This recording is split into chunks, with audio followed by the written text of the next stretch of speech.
thought once I got to this age that I would slow down. I did try to retire a couple years ago after doing America's Most Wanted for 25 years. I mean, we were a #1 primetime network show for 25 years. And that was a long, hard, wonderful, wonderful experience. Now I'm working more than I ever did and traveling more than I ever did.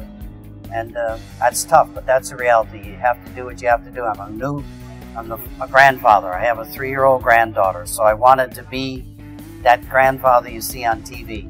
That might have to be postponed for a little while I do some of these things. I have 2 sons and a daughter. She's in fashion and music. She would not be the likely successor to me.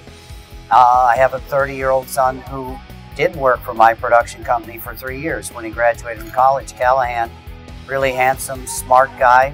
I thought that he might pick up the mantle and run my production company, but he told me after a couple years together, after me teaching him the production business, the TV business, all of that, that he really wanted to work at our center. He wanted to work at the National Center for Missing and Exploited Children. We also have a 21-year-old son who's in college, and hopes are out that he might get interested in doing some of these things. People ask me that all the time. Who would step into your shoes? If they want to, I'd welcome it. If they don't, that's okay too. I have learned over the years that about 90% of parents of murdered children that have had a horrific murder in their life wind up divorced or separated. The only thing you have in common is that horrible nightmare tragedy.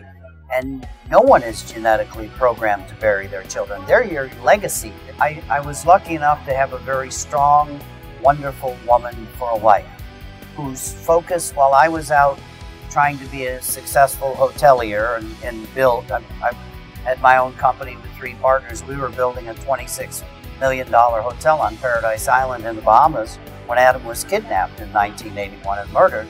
I never could go back to that job, but while I was busy doing all that, she was the great mother to Adam. We had always wanted to have a child. She always wanted to be that full-time stay-at-home mother. And she was great at it, and we were lucky to stay together. We had our problems, and I always would hear the stories of it's destroyed my marriage. And I always thought maybe we'll be lucky enough that that doesn't happen. I think what helped us so much was that we had a daughter, Megan, a year and a half after Adam was murdered. Now there was a reason to get up in the morning. Here's a beautiful little girl who shouldn't live in the shadow of her murdered brother. She should be able to laugh. She should be able to have fun. She should be able to go to kindergarten and pursue whatever she wanted to do in her life without 2 devastated, morose parents around. So having Megan, I really think, saved our life. I was trying to change the laws and battling with the FBI to get involved because they wouldn't get involved in Adam's case, saying, you are the federal agency that should help parents.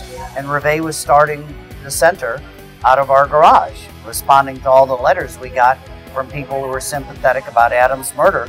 But so many of them, thousands of them, were people saying, I have a runaway, I'm a victim of a non-custodial parental abduction. I have my ex-husband or ex-wife took my kids, I haven't seen them 10 years.